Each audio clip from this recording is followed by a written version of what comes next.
Property खरीदने और बेचने वाले दोनों हमेशा इनकम टैक्स के रडार पर रहते हैं। दोस्तों आज मैं आपको सारे पॉइंट बताऊंगा जो किसी व्यक्ति को प्रॉपर्टी खरीदते और बेचते वक्त ध्यान रखना है। हालांकि पूरी सीरीज बनी हुई है, अलग अलग टॉपिक पे मैंने डिटेल में बनाया हुआ है। आज मैंने उस सारे वीडियोस को इस वीडियो में समराइज कर दिया है, तो आखिरी तक जरूर देखिएगा और अच्छे लगे तो शेयर जरूर कीजिएगा।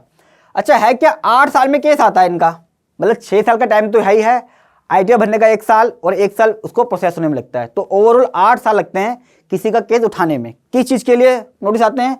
आपने प्रॉपर्टी बेच दी सर्कल रेट से कम पर। ये कुछ पॉइंट्स हैं जो इनकम टैक्स वाले चेक करते हैं। 54F या 54EC में आपने एग्जम्पशन क्लेम करी है, उसको वेरीफाई करते हैं, नोटिस लगते हैं। कॉस्ट ऑफ एक्विजिशन चेक करते हैं, या आपने कोई इंप्रूवमेंट दिखाई है, कंस्ट्रक्शंस कराई हैं, उसको वेरीफाई करते हैं, बिल है कि नहीं है, पेमेंट कैसे हुई हुई है, क्या ऑलरेडी स्ट्रक्चर है या नहीं है।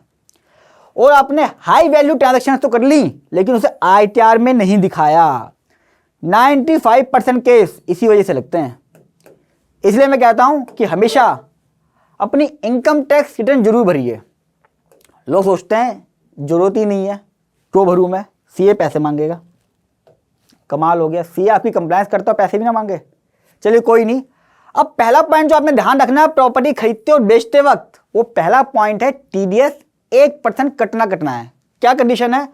अगर प्रॉपर्टी की वैल्यू 50 लाख या उससे ज्यादा हुई तो आपको 1% टीडीएस काटना है। किसके ऊपर?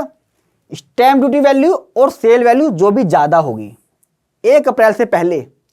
तो जो सेल कंसिडरेशन था उसके ऊपर कटता था, अब जो हायर होगी उसके ऊपर कटेगा। एग्जांपल, 1 करोड़ का मेरा सेल कंसिडरेशन है, यानी कि मुझे देना है, और उसका सर्कल रेट जो है स्टैंप ड्यूटी इस पे पे होनी है वो है 1 करोड़ 10 लाख। अब मैं क्या करूंगा, 1% टीडीएस काटूंगा इसके ऊपर, वो बनेगा मेरा 1,10,000। मुझे देना कितना है? 1 करोड़। तो मैं एग्जैक्टली 98,90,000 की पेमेंट करूंगा बंदे को, टीडीएस इस पे काटूंगा। हायर हो चुका है 1 अप्रैल से, यानी कि जो निकल गया 1 अप्रैल 22 से। अब अगर आपने टीडीएस नहीं काटा, वैसे इसके ऊपर डिटेल में वीडियो है, डिस्क्रिप्शन बॉक्स में उसमें लिंक दे दिया मैंने, उसको देख लेना। यहाँ पे मैंने समराइज करा है। अगर आपने टीडीएस काटना भूल गए, 2 साल बाद जाके पता चलता है, ये भी नहीं 1 महीने पता चल जाए, इनकम टैक्स वाला कहेगा आपने काटा नहीं है। 6 साल 7 साल 8 साल लग सकते हैं पता करने में इनकम टैक्स वालों को। 200 रुपये पर डे की पेनल्टी अगर 6 साल बाद लगा तो कैलकुलेट कर लो, सब्जेक्ट टू टीडीएस अमाउंट तक है, यानी कि मैक्सिमम 1,10,000 तक टीडीएस की रिकवरी होगी। कहेगा आप टीडीएस काटना भूल गए, डिपार्टमेंट को लॉस हुआ रिवेन्यू का, लाइए टीडीएस दीजिए। इंटरेस्ट भी लगेगा 1% के हिसाब से, और पेनल्टी अलग लगा सकता है वो, क्या आपने डिफॉल्ट कर दिया है, आप पे क्यों ना पेनल्टी लगाया जाए। इतना ज़्यादा झमेलेबाजी सिर्फ एक टीडीएस काटना भूल गए तो टीडीएस का ध्यान रखें जब कभी भी आप प्रॉपर्टी खरीदें। कई बार सेलर कहता है काटने की जरूरत नहीं है, मैं जमा कर दूंगा, पूरा पैसा दे दे। कुछ भी बात मत सुनना, शुरुआत में बोल देना कि भैया तेरा 1% टीडीएस कटेगा, पेमेंट में से काटूंगा, ज़्यादा चू चौपड़ नहीं करनी है। बहुत लोग परेशान होते हैं, कहते हैं हमें पता नहीं था, हमने पूरी पेमेंट दे दी है, बाद में रजिस्ट्री हुई नहीं, और रजिस्ट्री होती भी नहीं टीडीएस के बिना। वो मांगता है कि भाई चालान नंबर दो, तो क्या करता है 1% अपने पास से लोग जमा करा देते हैं और सेलर उसको देता ही नहीं है, तो बहुत दिक्कत आती है। तो पहले बात कर लें डील से पहले ही कि जो भी ट्रांजैक्शन होगी उसमें 1% टीडीएस काट के ही पेमेंट करूंगा, और डिटेल में लिख लीजिए एग्रीमेंट में। दूसरा, सेल कंसिडरेशन। प्रॉपर्टी के अंदर कैश भी होता है, पता नहीं क्या क्या इन्वॉल्वमेंट है, सर्कल रेट, स्टैंप ड्यूटी। आम आदमी कहता है 1 साल में जिंदगी में एक प्रॉपर्टी बेच रहा हूँ, क्या क्या पढ़ूँ मैं। हमेशा सर्कल रेट पे रजिस्ट्री ही करवाएं। सर्कल रेट से कम पे ज़्यादा करा दी तो नोटिस तो आएगा ही आएगा, दिक्कत आएगी। बताता हूँ क्या है। सिर्फ 10% का वेरिएशन अलाउ है सर्कल रेट से।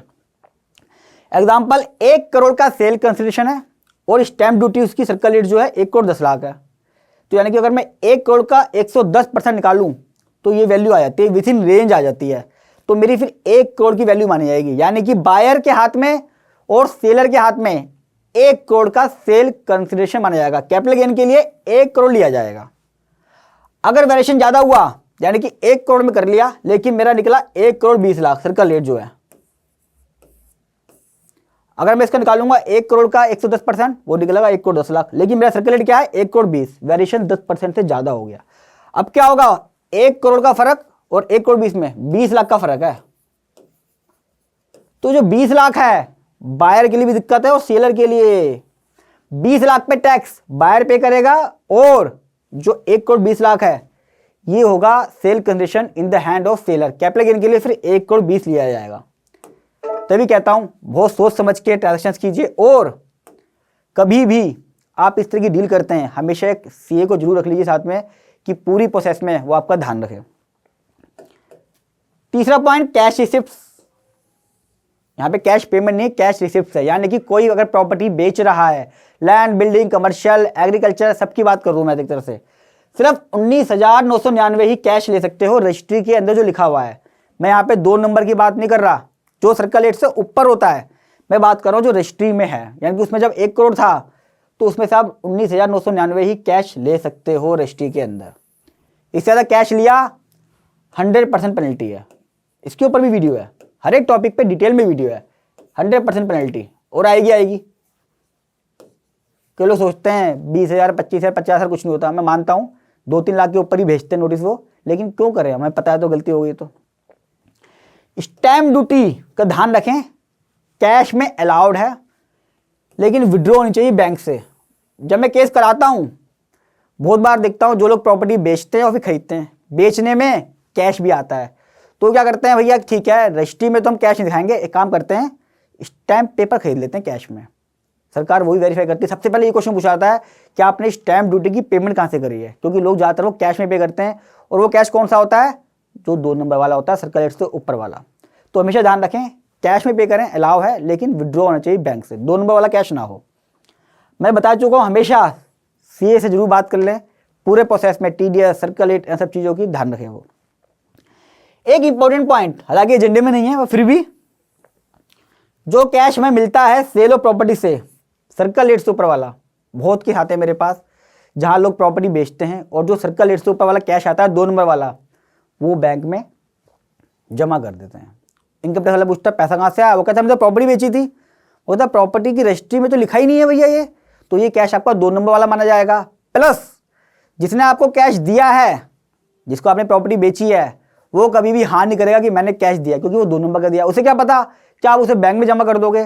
तो थोड़ा सा इस चीज़ का ध्यान रखना है कि वो जो कैश होता है वो इलीगल होता है, वो अलाउड नहीं है इनकम टैक्स एक्ट में। अब आपने करना क्या है, वो ध्यान रखना है कि भैया इन चीज़ों से आपको बहुत बड़ी दिक्कत आ सकती है। तो सारे प्रॉपर्टीज़ के पॉइंट्स को मैंने आज रिकंसाइल कर दिया है और एक वीडियो में आपके लिए ले आया हूँ। फर्स्ट टाइम आ रहे हैं, चैनल को सब्सक्राइब कर लीजिएगा। वीडियो कैसी लगी जरूर बताइएगा। आप किसी टॉपिक पे चाहते हो कि मैं वीडियो बनाऊं, कमेंट बॉक्स में लिख दीजिएगा। मैं हर एक टॉपिक पे ऑलमोस्ट वीडियो बनाता हूं, जो लोग भी मेरे फैमिली मेम्बर से कहते हैं मेरे से। और प्लस दोस्तों, ये बड़ा सेंसिटिव मैटर है प्रॉपर्टी का।